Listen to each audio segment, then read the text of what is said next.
Леся храплива. Вірші ренті присвячую. Осінній ранок зацілував іскру, і золоті листки зовсім не чули болю, коли відривались від гілля та стелились їй до ніг. Вони навіть раділи з цього, а вона то йшла, то підбігала лісовими стежками, що їх і на найкращій топографічній мапі не найдеш. Знала їх лиш вона, бо промірювала їх сотні разів, несучи накази від землянки до землянки. Сонце розсипало стільки золота, що навіть забувала вже той нещасний перелатаний светр. У команді округи вже всі знали на пам'ять, що робить іскра. Светр латає, тільки ніхто їй цього не говорив, бо це ж не жарт. Светр розпадався щораз в нових місцях, а новий обіцяла була сплести старенька у селі. Але прийшла акція і перекинула все горі дном. Постій перенесли, а бабуся поїхала кудись у невідоме. Отже, іскра й далі латала той бідний светр. Добре ще, що Мирон хоч ниток десь роздобув. Сміхнулася. Мирон, друг добрий. Та вони ж всі добрі, свої хлопці, но іскра добра подруга їм усім. Із куща палкої рябини зірвала китичку ягід ураз із розчепіреним листочком. Прип'яла на светр, добре було б закосичити ними й волосся, але як його припнеш? Дзеркальце подарувала Христині, коли та дістала призначення на заркозення. Дома в Криївці чесалась над відром із водою, але тут ще якесь опудало з себе зробить, якраз годі, коли їй треба бути гарною. Як? Це же хай сотений голуб сам продумує, до кого її іскру прирівняти. Дорогу перестрибнув зайчик. Гей, куценький, а ти від кого втікаєш? Большевиків нема, то хіба від мене, чи що? Ось пожди, я тобі щось скажу. В бункері на грабині буде сьогодні голуб. Зайчик справді пристанув, насторожив вушка і дав драпака вожини. Дурненький ти, іскри не пізнав. Кинула йому наздогін і сама поскакала поміж вивертами та каменюками вгору лісу. Ще довго хотілося сміятися із сіренького. Кожний крок був такий легкий, такий зручний. Часом лиш приставала та притискала на поясі нагана, а на грудях плоску плящину. Хіба ж голуб не погнівається за такий дарунок? Голуб, голубонько сизий. Іскра спаленіла та спустила очі в землю, хоч ніхто й не бачив. Ого, ще не так паленіла, коли просила свого командира, що пустив сьогодні на грабину. І як вже це все сталося? Хіба ж вона не сміялась з голуба, коли сиділи разом всю зиму в Криївці, не любила заходити до нього за плечей та закривати йому очі руками, коли писав на пачці з яблук.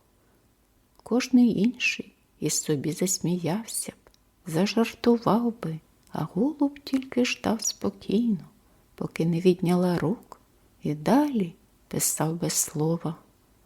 А раз таки трохи не погнівалась на нього, і йшли вдвійку із села, несли харчі в Криївку, присіли відпочивати на краю зруба, де легко можна було б сховатися, якщо б хто надходив. А він вийняв із спідньої кишені куртки жмуток карточок. Іскро, я хотів би вам дещо прочитати, і якось так глянув на неї. А вона не знати чого, віддула губки. Чого ж не прочитаєте всім у Криївці? Те, що можна всім читати, поміщу в бюлетені, а оце таке, що ніби що, блиснула оченятами, але чомусь не знала, як його покінчити. Таке, що не кожен зрозуміє. Пишу його для себе, для вас, Іскро, та може ще, та воно пусте. Їй стало нараз, мов попала просто в большевицьку засідку. Таки ж для вас, Іскро, послухайте. І читав, а їй спішно було до Криївки, бо в селі дістала кварту молока для Ганджі, що то хворів і чахнув, а й те лікуватись не хотів. Отже, хотілось те молоко занести йому, а ще розказати комендантові округи, що вона в селі бачила та чула, та що з того в її 19-літній голові виснувалося. А той сів і вірші читає. Мусила слухати, бо все ж таки переривати ніякого було. Кожний знав, що голуб у боях не голуб, а як промовить до хлопців, то руки самі за гранати хапаються. Тож слухала терпеливо та заглядала за жучками, що лазили безжурно по стебелинках трави. І нічого. І ось тепер серце чогось нудьгує. Не так слухала, як слід було, і майже нічого із того не запам'ятала. Одне хіба ще трохи голови держиться. На сіру, вояцьку віршів моїх путь не падуть ні лаври, ні квіти. Проспіваю й загину, а тим, що прийдуть, хай сонце свободи засвітить.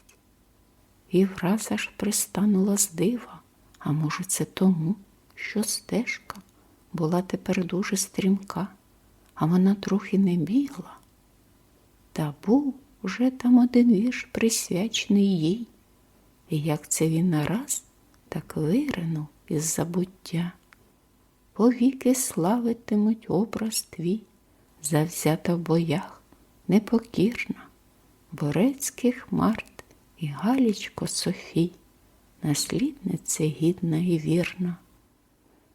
Таки ж для неї був написав, а вона навіть не просила, щоб дав їй рукопис.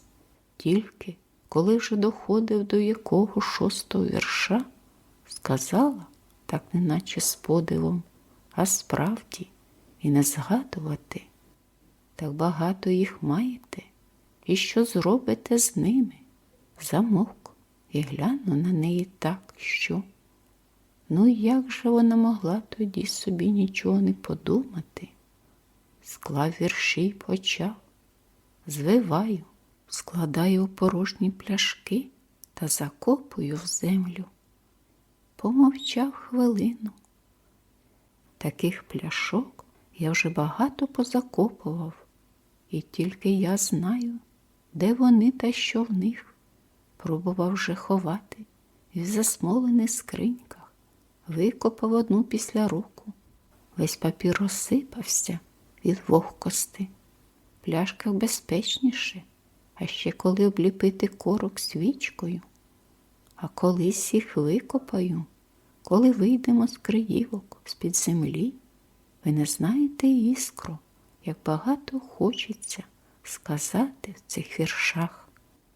Ми ж самі ще ледве свідомі того великого процесу, що здійснюється в нашому житті. А може, його завершення дасть розв'язку всім безвислідним шуканням нашої доби? Може, в нашому етосі кінець її розхитаності? Ох, Іскро, якби так цей процес схопити на льоту, закріпити в тривалі форми, передати світові та знов же дати вислів тому, що твориться в таких незвичайних умовах. Це вимагає великого уміння. Іскро, ось у цю хвилину, коли ми говоримо, поети у світі мають право читати одні одних, порівнювати свої осяги, а я що лиш призбираю кілька книжок, мені доводиться все розпрацьовувати самому, починати там, де інші давно вже покінчили. Та воно нічого. Я буду і так це робити. Я просто не міг би. Не читав, уже говорив. Від того говорення Іскра чогось насуплювалась. Сама не знала чого. Так, Іскра була неоціненна у розвідці, вміла пролазити туди, куди ніхто інший не зумів би. Іскра любила сміх і жарти в довгі зимові дні в Криївці, але ж коли сотений голуб говорив так довго і нудно, це їй подобатись не могло. Не знати чому, просто не могло. Стала нарешті й сказала: «Друже голубе, нас ждуть у Криївці». Він заховав папірці старанно в кишеню, піднявся та поглянув якось так. І як же і тоді не стало його шаль. Правда, Іскра ще ніколи не спізнилася. Решту дороги промовчали, і вона вже більш ніколи не закривала йому очей руками, коли писав. А весною дістали різні призначення, і вона навіть ні без того раділа. А потім тулили її до себе. Чагарники і високі папороті клалися до ніг пильно, стережені шляхи. Летіли в повітря ешелони, із канцелярії МВД пропадали найсекретніші папери. Тоді вона не мала часу слухати, що діялось в її душі, куди уважніше слухала, чи не зрадить приявності ворога тріскотіння в лісі гілки або крик птиці. Аж сьогодні, після півночі, приволікся в їх сховище ранений кур'єр.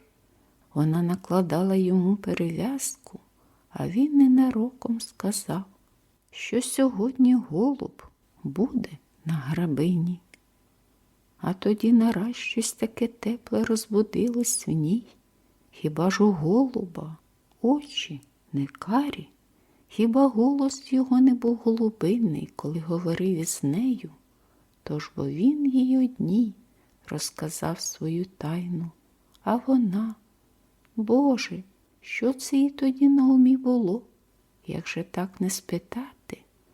За повстанцем смерть крок у крок ходить, і не знати, хто нині, хто завтра. А якщо б голуб загинув, то хто і коли ті пляшки розкопає? Він їх днями і ночами списував, він як другові читати хотів. Ось вона роздобула для нього нову пляшку і спиняється золотою стежкою сухого листя. Розпитати, до серця приголубити, у неї ж пам'ять вигострена, мов лезо багнета. Вона нараз запам'ятає всі місця, де голубові пляшки поховані. Вона не дасть їм порохнявіти.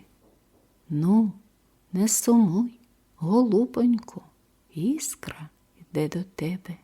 Не йде, а біжить все ближче та ближче. Вже чує дим із огнища, вже за дерев виходять стійкові, такі свої. Це ж у їх твердих лицях Іскра вичитує свою надію. Вже чотовий базавлук вітає при вході до бункеру. А, Іскра прийшла. Якби було погодівля, можна було відкликати. Йому жарти в голові, а Іскра так допитливо глядить на нього, хоче всю правду зразу знати. Є він. Базавлук думає, що вона жарту не зрозуміла, бо хіба ж не знаєш, що акції держаться здалека від тебе? Засміялася і немов сама злякалась того сміху. Тож так близько, ще лиш через поріг, він там мусить бути. Командир Колос поглянув на них сталево. Ви, Іскро, підстав конспірації не проходили? Кажу ж вам, Голуб був тут всю ніч і відійшов годину тому. А питати, куди та як надовго, не ваше діло. Базавлук хотів якось гладити слова командира.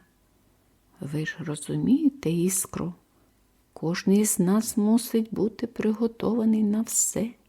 Вояцьке щастя непевне. Із тих лагідних слів виросло в одну мить її свідомості щось чорне та страшне, аж під саме небо із грюкотом звалилося їй на голову. Жалібно задзвеніла пляшка об стовбур дерева, то розприснулась на скалки. Іскра впала на суху подушку моху та жадібно цілувала землю, впивалася в неї пальцями, що видобути знутра закопані вірші. Закопані і невідомі, і ніхто не знатиме, де їх шукати, коли вийдуть із криївок на сонце. О, вона до болю чула, як бажається цим віршам побачити світ Божий і золото листя.